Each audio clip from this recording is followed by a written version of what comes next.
서울과 수도권의 생활 밀착형 오늘의 이슈를 알아보는 뉴스 따라잡기 시간입니다. 시사평론가 최요한 씨와 함께하겠습니다. 안녕하세요. 네, 안녕하십니까. 네. 서울시 선거관리위원회가 지난 2일 서울시가 최근 무상보육을 쭉 이어갈 수 있도록 대통령이 약속을 지켜달라. 이런 내용을 지하철 등에 게시를 한 것은 공직선거법 위반에 해당하지 않는다. 이렇게 결정을 했습니다. 오늘 뉴스 따라잡기 무상보육 광고를 둘러싼 논란을 좀 살펴보도록 하겠습니다. 일단은 이 선관위 결정부터 자세하게 좀 알려주시죠. 예, 이게 이제 그 중앙선거관리위원회에서 결정했다고 하기도 서울선관위에서 했다고 보도가 뭐 여러 가지가 있습니다. 네. 보도 정확하게 나오지는 않은데 어쨌든 내용은 지난 2일 서울시가 최근 무상보육을 쭉 이어갈 수 있도록 대통령이 약속을 지켜달라. 국회의원은 법 개정을 해달라. 이런 내용의 광고를 버스와 지하철 등에 게시한 것은 공직선거법 위반에 해당되지 않는다. 결정했는데요. 이게 새누리당이 고발한 거죠. 23일 박원순 서울시장을 공직선거법 위반 혐의로 고발한 새누리당은 이에 대해서 유감을 표명했고요. 민주당은 새누리당은 이 박 시장과 서울시민에게 사과하라 공세를 펼쳤습니다.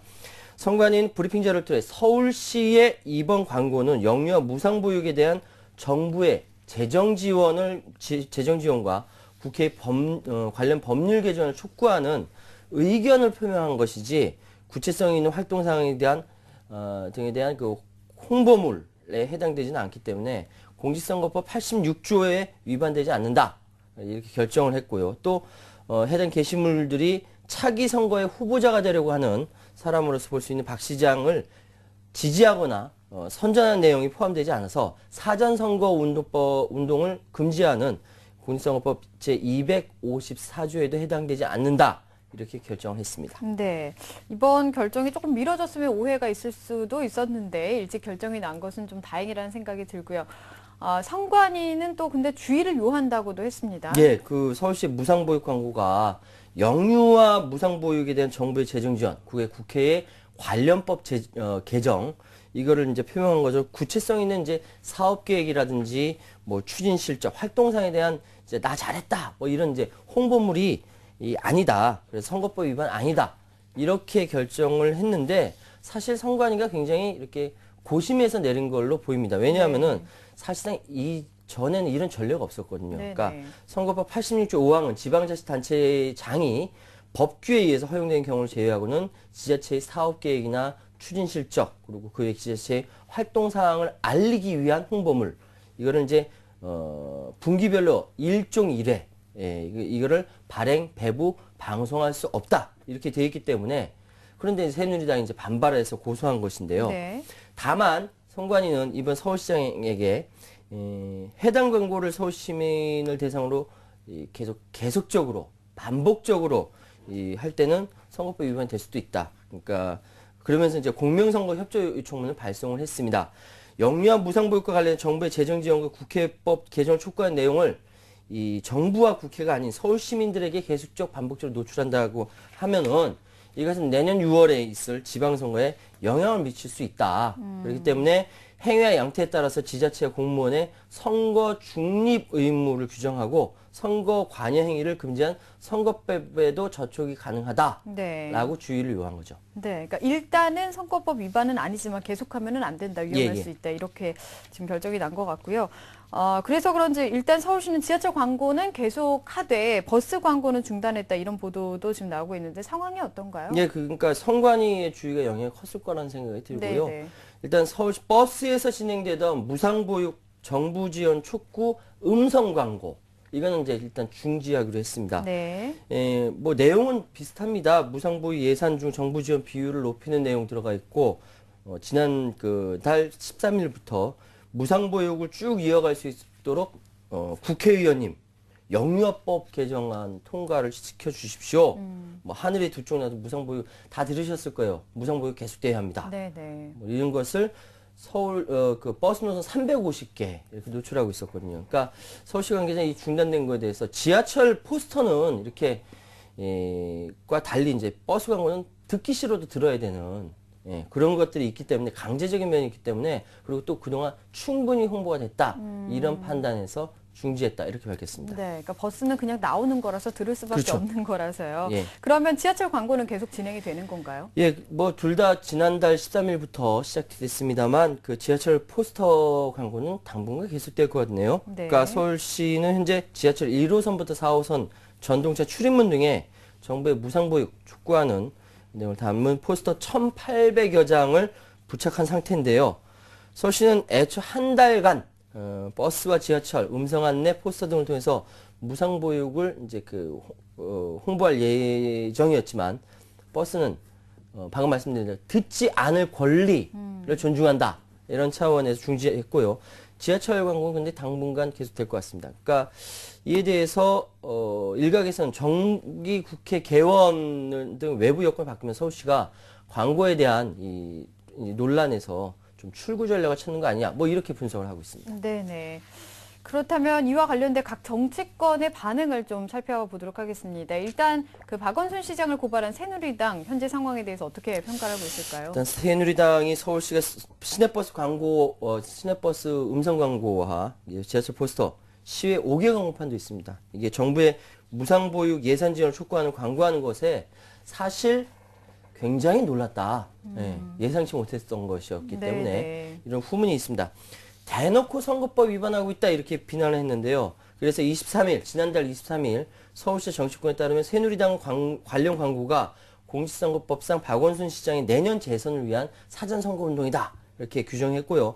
당 지도부의 최종 논의를 거쳐서 선거관리위원회에 고발을 했습니다. 새누리당 측은 2010년 오세훈 전 시장이 무상급식 사업 저지를 위해서 일간지에 관련 내용을 광고를 게재했다가 선관위로부터 선거법 위반 결정을 받았던 사실을 언급하면서 박 시장에도 같은 기준을 적용할 수 있다 이런 입장을 표명했거든요. 그래서 새누리당의 그 서울시 의회 의원들 서울시 광고는 박 시장이 정부를 압박하고 내년 지방선거에서 유리한 고지를 점령할 의도다 같이 또 가세하고 있습니다. 이 상황이 이렇게 되고 있고요. 네. 또 이제 박원순 시장에게 새누리당은 그럼 무상보육 공개 토론을 하자 이렇게 제안을 했습니다. 네. 복지 그 정책 담당하는 데가 새누리당 제5정책위거든요. 네. 여기 김성태 의원이 서울시가 무상보육 중단 위기 책임을 대통령에게 떠넘기고 뭐 잘못된 광고로 시민들을 선동하고 있다 이렇게 비판하면서 숨지 말고 당당히 공개 토론을 하자 이렇게 제안을 했습니다. 여기에 대해서 새누리당은 서울시는 새누리당의 공개 토론 제안에 대해서 이것은 정쟁의 수단이다. 그 거부 의사를 밝히면서 대신 정부 부처 장관, 시도지사가 함께 재원 마련 등을 위한 공개적인 정책 간담회를 하자 역제안을 했어요.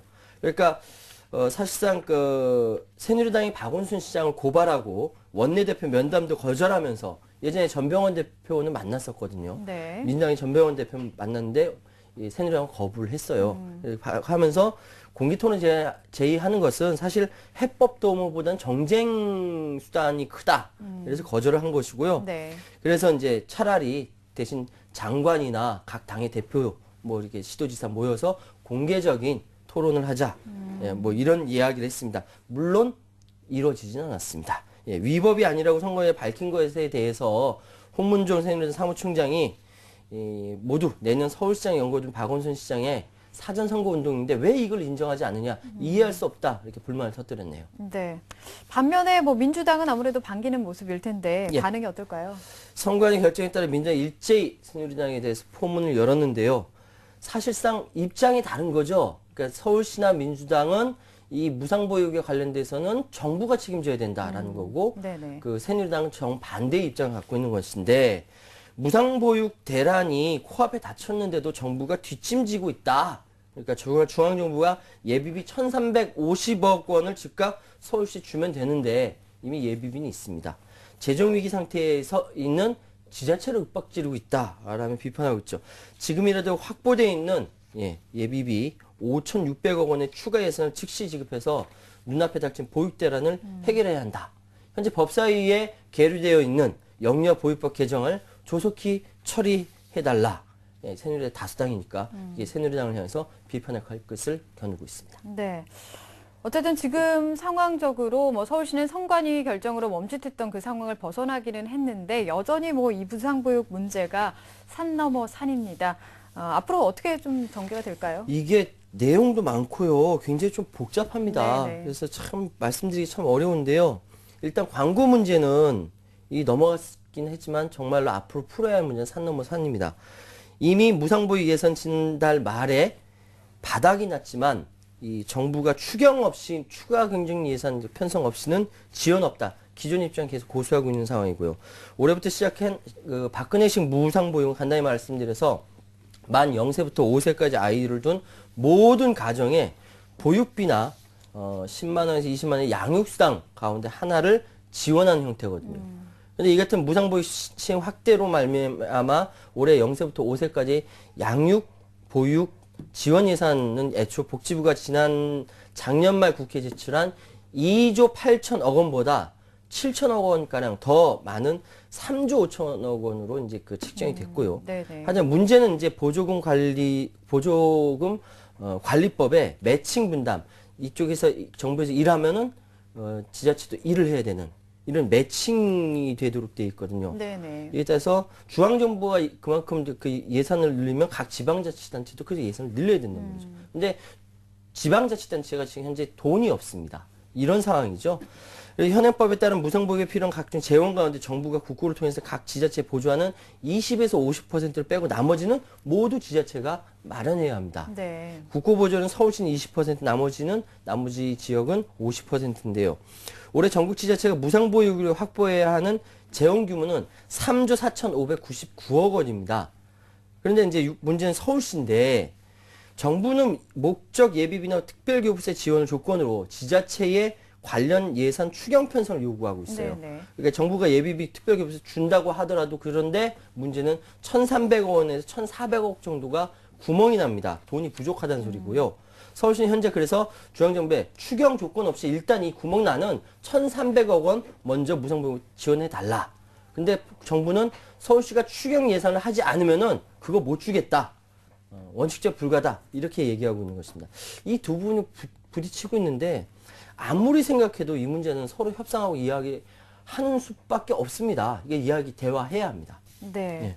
상황이 참 급합니다. 약속했던 무상보육이 무산되는 상황이 되지 않기 위해서라도 서로 좀 대화로 협상을 빨리 재개했으면 좋겠습니다. 다음 소식 전해드리겠습니다. 이번에도 서울시와 정부가 좀 대립하고 있다는 소식인데요.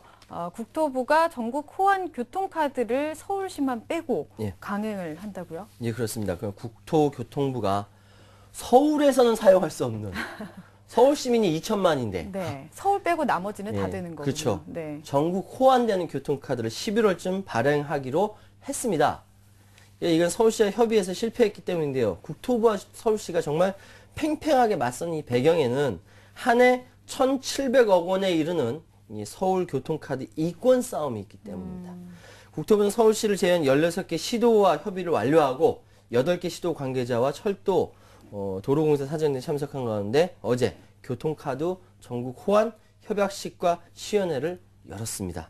2008년부터 고속도로 통행료와 기차표 구매, 지하철, 시내버스, 시외버스를 이용할 수 있는 전국 호환 교통카드 도입을 추진해온 이 국토부에 대해서 서울시는 기존 교통카드도 함께 사용해달라. 예, 이렇게 요청했지만 국토부는 국토부 표준을 따라야 한다라고 하면서 거절했습니다. 네. 이게 근데 기존 카드를 함께 사용을 하면 자원도 낭비가 좀 덜 되고 여러 가지 이점이 좀 있을 것 같은데 국토부가 왜 거절을 한 건가요? 그러니까 방금 말씀드린 대로 표준 문제를 내세웁니다. 네. 그 표준이 뭔가 해서 좀 찾아봤더니요. 되게 어려운 기술 문제가 막 써 있어서 말씀드리기 좀 그렇고요. 어렵고요. 일단은 국토부 표준을 서울시가 따라야 한다라고 이야기를 하고 있습니다. 네. 하지만 업계에서 뭐라고 얘기하냐면 전산업체 간의 힘겨루기 하는 탓에 서울시와 협의가 이루어지지 않은 것이다라고 얘기하고 있습니다. 그러니까 서울시의 주식회사 한국 스마트 카드, 어제도 말씀드렸는데, 티머니 카드는 LG CNS의 기술을 기반으로 구축되어 있고요. 네. 국토부는 특정 사업자가, 물론 이 LG CNS를 얘기합니다. 10년가량 카드 발행, 단말기 설치, 정산 등의 교통카드 시스템을 독점하는 것은 문제다. 이 말은 맞습니다. 예, 보고 있고요. 그러면서 국토부는 전국 호환카드 이거 준비하면서 LG CNS가 아니라 그 라이벌 업체인 이비드 카드, 즉 롯데정보통신과 먼저 접촉을 했어요. 네, 네. 그러니까 롯데정보통신과 LGCNS가 대립하고 있는 거라고 보셔도 됩니다. 이외에도 또 여러 가지 이야기가 나돌고 있어요. 그러니까 국토부가 산하기관에 일감을 몰아주려고 한다. 이런 의혹도 있고요. 그러니까 통합카드 사업자가 국토교통과학원의 인증을 받아야 하는데 이 인증 수수료가 건당 825만 원이라는 겁니다. 엄청난 네. 숫자거든요. 또 하이패스를 탑재한 카드는 일반형 2,500원보다 비싼 5,000원을 받는데 이건 또 도로공사의 수익으로 잡힌다는 겁니다. 그러니까 도로공사의 수익을 몰아주려고 하는 의혹이 있는 것이죠. 여러 가지 부분에 있어서 겉으로는 국토부와 서울시와의 관계이지만 내부에서는 업체 간의 대립이 되는 거고 네네. 그 밑으로는 이권이 엄청나게 붙어 있는 아주 복잡한 관계가 되어 있습니다. 네, 그러니까 표준이 맞지 않는 게 아니라 업체가 맞지 않는 거였군요. 네, 시행일이 2달 앞으로 다가왔지만 아직도 협의가 되지 않는다면 피해는 고스란히 시민들한테 돌아가게 될 텐데 걱정입니다. 이 문제는 앞으로 계속 지켜보면서 이야기를 드리도록 하겠습니다. 지금까지 뉴스 따라잡기 최요한 씨와 함께했습니다. 감사합니다. 네, 감사합니다.